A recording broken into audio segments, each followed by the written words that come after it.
Raw food nutrition is one of the greatest things out there because it's not only healing you in terms of the diabetic symptoms and the ill health and all those problems, but it's spiritual. It's connected to the earth. I really believe that one of the things that disconnects us from the earth is because we take a natural food like this, we throw it through microwaves, roast it, broil it, extract it, add chemicals to it, put it in bags, and then sell it to people, and people eat that. Why don't you just eat it straight from the earth directly? That's the underlying teaching here. Well, when you do that, and I've been doing that for over a decade, you do get connected to God, to Mother Earth, or whatever, in a different way than you can perceive with your mind. It's a type of value that you cannot get anywhere else, or you can't imagine it. You have to experience it. Absolutely. Your spirituality is awakened in a different way, in a different sense. There are a lot of people that come to spirituality eating a lot of bad foods too. But once you get on that bandwagon of putting God's food in you, there's a reason that every major religion has a fasting time and a cleansing time so that we can make that connection again, so that we can get closer. So when you start to put God's foods into your body, of course that God flow that's going through you is tapped into a lot easier. And I know my own spiritual practice went up millions of degrees once my diet changed and I cleaned my body out. It made all the difference in the world. As your physical body becomes less gross and less blocked with toxins, you automatically become a living vortex to be able to pull down the divine energy. It puts you in touch with mankind in a different way. Your love, your heart is awakened in a different way when you're only putting God's food in and not the death and destruction of the other animals that we share the planet with. When you get out of that realm of death and destruction and eating raw living foods, I think it raises the vibrations of not only you, but everything around you. Everything is vibration. You know, everything is frequency. The food we eat, the thoughts we think, our intentions, our desires, it's all vibration. So beginning with food, I remember when I first became a vegetarian, it didn't have a lot to do with health. It had to do with that I didn't want a certain vibration in my body. I didn't want the vibration of a dead cow. I didn't want the vibration of a fearful chicken, or entering into my body. I wanted my body to be able to maintain a certain vibration and frequency that would match my prayer life and my meditation life. That our body shall be full of light. It's all interrelated. So the kind of food we eat and the vibration that it carries, how it was taken care of, the hormones and the chemicals that are pumped into it, the rancid soil that it's grown in, all of that is frequency and vibration that can, of course, invade the body temple, the cells of your body temple. They won't replicate properly. All of that allows for other kind of toxic chemicals to move through your body, which will of course affect your mood, affect your perception. Your perception then determines your experience in life. So all of that's interrelated. You see, from the kind of food you eat, the kind of thoughts you think, the kind of actions you ultimately take, coming from a low frequency, a low vibration, you end up creating a world for yourself that's not about happiness or joy or bliss or creativity, and you kind of become kind of the crowd of the walking dead, those who are sleepwalking in life. The biggest challenge of today for human beings is there is a negative gravitational pull to go in the other direction. It really is. Everything that is insane is considered sane in my world. So it's not very easy to step outside of what's considered conventional and normal. It's very difficult to step outside of it. So if someone starts to make a change in their diet or their lifestyle, they receive a lot of ridicule. You know, it's like, what are you doing? Or that's different. Or, ooh, what is that you're eating? And you become uncomfortable. And it's very easy to slide into and be comfortable with what everyone else is doing. But I do think that once you step on the path, it isn't all negative because the body is meant to thrive. It's not only meant to survive, but to thrive. We have this inner intuition. It's a book. It's called Intuition. We know what's right. It's tapping into it. In the journey to become a champion, there is going to be the urge to give up. There is going to be the desire to quit. And that is a natural human response because in order to be the best, in order to change, in order to step ahead of the crowd, in order to get into something new. It takes courage, and therefore, you know, there's going to be another energy there, which is, let's get back in the comfort zone. Even people who have a strong spiritual practice, it is wise to monitor what goes inside of your mouth, because you end up using your spiritual practice to overcome the toxic energy that you place in your body temple. So if you want all pistons firing, you know, then what you eat, what you drink, what you think, your intention, all of that's extremely important. The opportunity for people that are struggling in life, that are having health issues, I want to encourage people to realize there aren't too many health issues that you really can't overcome. And your body has that God-given built-in remedial capabilities. All you have to do is understand that we have to live according to natural law. By living according to natural law, what you give up is going to free your body up to do what it was meant to do from the very beginning.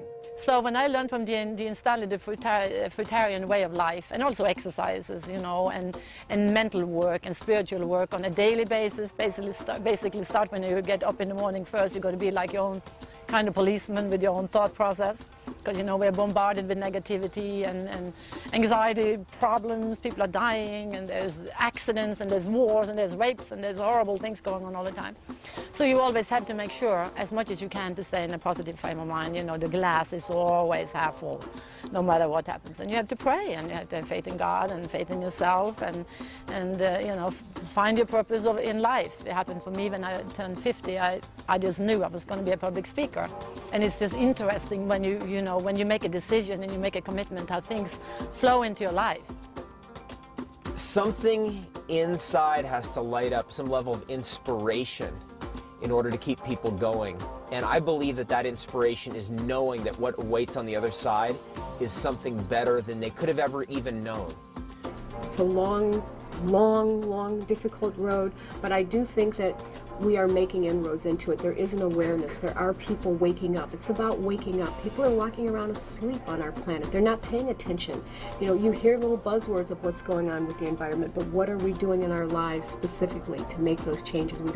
We aren't working with the whole picture enough, but I think it is, the seeds are being planted.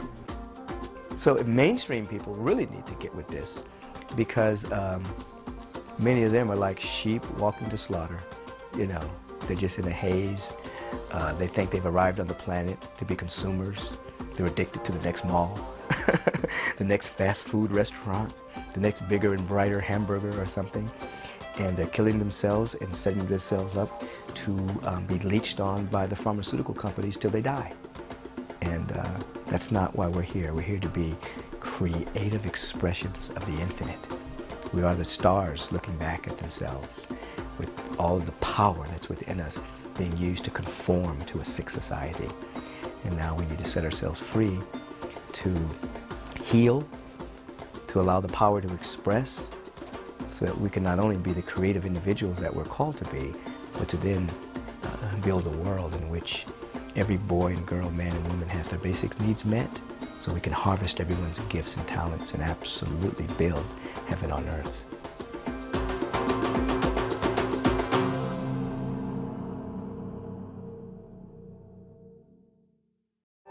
I look for alkaline foods, alive foods, what I call water-rich foods. That means the water is still in them, the aliveness is still there, it's not all cooked out. Enzymes are the life force of the food. When you cook anything over 118 degrees for 1 minute, it destroys all of the enzymes and most of the nutritional value of the food. Ergo, the saying, like David Wolfe, or the raw food lexicon, is that cooked food is poison, because it becomes something toxic for the body to deal with.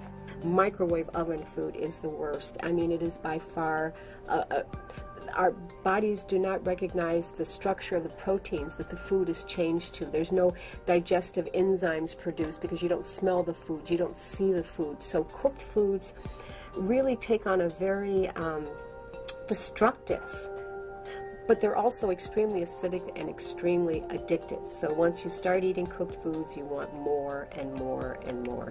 And to break the cycle, you really need to do a detox or a cleanse. It really is very beneficial in helping to break that cycle of craving the cooked foods. When you have the food in its raw condition, you have more nutrients present, you have more vitamin C, you have more minerals that are available, et cetera, et cetera, et cetera. To be in good health, we want to eat a diet that's higher in nutrients and lower in calories. That means you have to eat foods that are largely high nutrient, low calorie foods.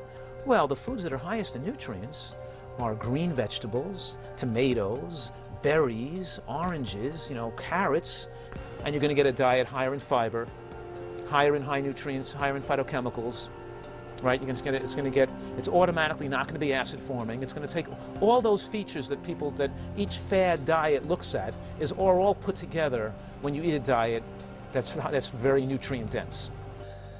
What we've unveiled in our research is that there are 4 major components in raw living food that make them viable for healing and prevention of disease. First are hormones, second is oxygen, third is phytonutrients, and fourth is enzymes. Here we've coined the phrase hope. It's a new era of nutritional hope, and that's why living food is superior, and it makes you live longer as well as prevent and eliminate disorder. I mean, think about pharmaceuticals for a moment. They are one isolated chemical extract, a synthesized chemical, usually something that never appears in nature and certainly doesn't appear in that concentration and in that isolation. Pharmaceuticals then become like poisons to the human body, and the side effects that you see are just the effects of the poison. But in nature, you never see a chemical isolated like that.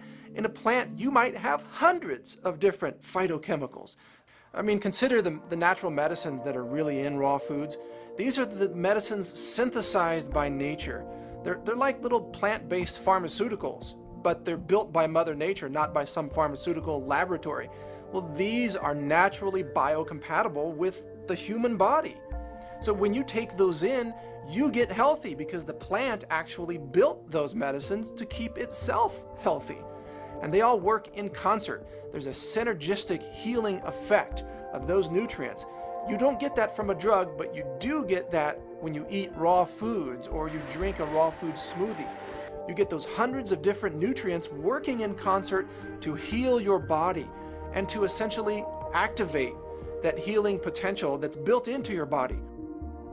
Working with hundreds of thousands of people now, we've developed a quite keen understanding on what makes the anatomy of the body function and the immune system protect you. We've seen thousands, tens of thousands of people recover from catastrophic disease, and it primarily comes on a dietary level from a green food diet, with either the total elimination or short-term elimination of all fruits, and a lot of nutrition from sprouts.